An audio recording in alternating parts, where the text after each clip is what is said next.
Sabe aquela cena clássica, fitas vermelhas sendo cortadas, lojistas sorrindo, políticos posando para fotos? Pois é, a inauguração de um shopping sempre pareceu um grande sinal de prosperidade, né? Mas e se for o contrário? E se na verdade for o velório de um setor inteiro, só que disfarçado de festa? Olha, nos últimos anos, o Brasil parece que entrou numa verdadeira corrida por mais e mais concreto. A impressão que dá é de um renascimento, de expansão. A gente vê novos shoppings abrindo as portas e logo pensa, nossa, o setor está mais forte do que nunca. Só que essa impressão pode ser uma grande ilusão. Por baixo de cada corte de fita, pode existir um negócio respirando por aparelho, sabe? Escondendo um encolhimento, e um encolhimento bem profundo. Bom, vamos mergulhar nisso para entender melhor. Primeiro, vamos separar as coisas, entender a diferença entre o que a gente vê na superfície e o que os números estão gritando pra gente. A história aqui é bem mais complexa do que parece à primeira vista. E aqui está o grande paradoxo. O país já tem mais de 640 shoppings. É o maior número da história e tem mais 26 planejados para sair do papel. Só que o ativo mais valioso de um shopping, que são as pessoas, está simplesmente desaparecendo. E o tamanho do problema é chocante. Desde 2019, 26 milhões de pessoas sumiram dos corredores dos shoppings.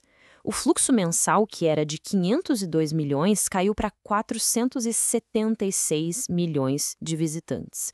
Ou seja, essa expansão de concreto, na verdade, está tentando esconder o encolhimento do público. Então, a pergunta de US$ 1 milhão é: por que isso está acontecendo? Quais são as rachaduras que estão aparecendo na base do modelo tradicional de shopping center? Bom, a resposta começa onde sempre começa, no bolso do consumidor. A renda média mal consegue acompanhar a inflação. O custo de vida sobe quase o dobro disso. A dívida já é uma realidade para a maioria das famílias. E os juros do cartão de crédito, bom, nem se fala. Simplesmente não tem fôlego para aquele consumo mais supérfluo que sempre sustentou os shoppings. E o modelo de negócio em si é incrivelmente frágil. Pensa assim, ele depende totalmente daquelas lojas enormes, as âncoras, que são o verdadeiro imã de gente. O dinheiro de verdade, porém, vem das lojinhas menores, que pagam um aluguel caro para ficar perto de todo aquele movimento. Agora, se a âncora afunda, ela leva o ecossistema inteiro junto com ela. E para a gente ter uma ideia do risco disso, é só olhar para os Estados Unidos. Lá, esse mesmo modelo virou uma epidemia. Entre 2017 e 2020, o país perdeu mais de 12 mil lojas de departamento. Foi um verdadeiro apocalipse do varejo, sabe? Um alerta bem claro do que pode acontecer quando essas âncoras começam a cair uma por uma. Mas não é só uma questão de dinheiro, não. Algo muito mais profundo aconteceu. O desejo do consumidor foi, digamos, sequestrado. O impulso de compra mudou de endereço. Antigamente, sábado, era o dia de dar um rolê no shopping, né? Hoje, o shopping virou plano C. O comércio eletrônico no Brasil não só cresceu, ele explodiu. Triplicou de tamanho em apenas 4 anos. O dinheiro foi para a nuvem. E o motivo é muito simples: conveniência.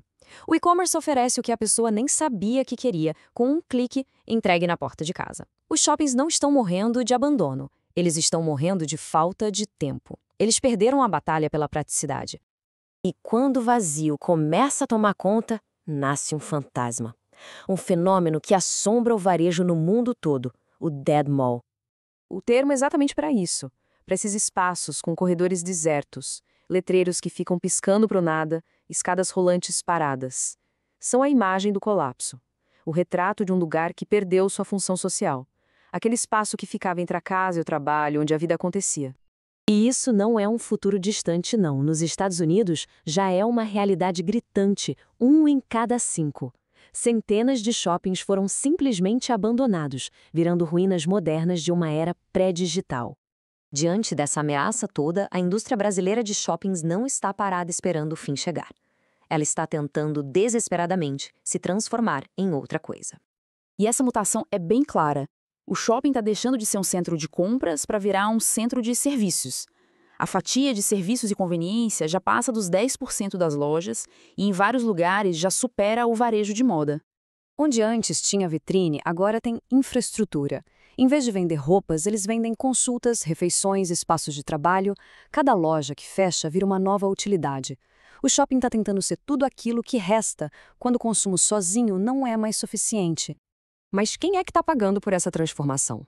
Os dados mostram um setor que está sendo sustentado quase que exclusivamente pelas classes A e B. Enquanto o consumo lá no topo da pirâmide cresce com força para o resto do país, ele está estagnado. Isso acaba criando uma divisão bem nítida. Os shoppings de luxo, com suas marcas de grife, viraram o último refúgio da confiança no consumo. Enquanto isso, o shopping popular, aquele que depende da classe média, está lutando para sobreviver. O endereço pode até ser o mesmo, mas o propósito mudou completamente. E tudo isso nos leva à transformação final, que talvez seja a mais surpreendente de todas. O shopping está deixando de ser um lugar para se tornar um ativo financeiro. E aqui está o grande paradoxo. Enquanto o modelo de varejo sangra, o dinheiro aprendeu a lucrar com a doença. Os fundos imobiliários compram shoppings em dificuldade, renegociam os espaços e lucram com isso. A falência de um virou oportunidade de investimento de outro. Essa citação resume tudo, né? O ponto crucial é este: os shoppings falharam em competir pelo nosso ativo mais valioso, que é o tempo.